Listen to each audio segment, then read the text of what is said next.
পত্রিকার কল্যাণে কিছুটা পড়া এবং দেখার সুযোগ হয়েছে।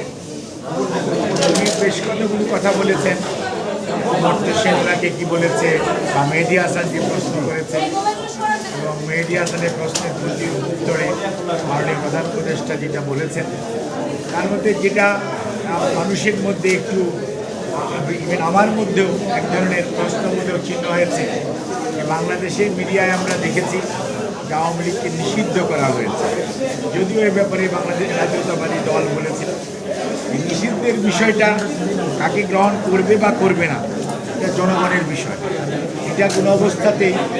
আইন আদালত অথবা সরকারি সিদ্ধান্তে যে করার যে প্রক্রিয়া এটার সাথে বিএনপি কিন্তু সবসময়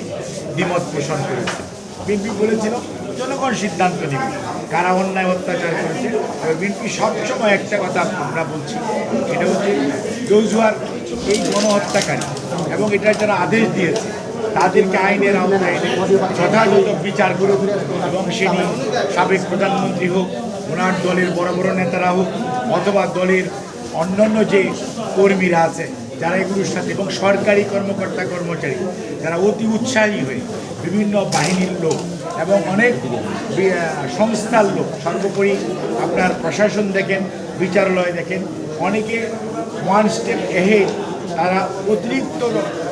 মানে আপনার করেছে যেটি তাদের জুরিডিকশনের মধ্যে পড়ে না। কাজে তাদের বিচারের ব্যাপারে বাংলাদেশ জাতীয়তাবাদী দল সবসময়ই সোচ্চার ছিল, এখনও আছে এবং আমরা বিশ্বাস করি কোনো অবস্থাতে গণহত্যাকারী এবং গণদুশ্মন যারা ছিল, যারা গুম করেছে, যারা মানুষকে নির্বিচারে গুলি করে হত্যা করেছে, যারা মানুষের সম্পদ লুণ্ঠন করে দেশের বাইরে নিয়ে গিয়ে দেশের সম্পদ লুণ্ঠন করে পার করেছে, তাদেরকে বিচার এবং বিচারের আওতায় আনা এবং বিচারহীনতার যে আপনার যে কালচার, যেটা আয়নাঘর বলেন, গুম বলেন, এনকাউন্টার বলেন, এগুলোর যে কথা এবং অট্টহাসি অর্থাৎ প্রতিহিংসা পরায়ণতার যে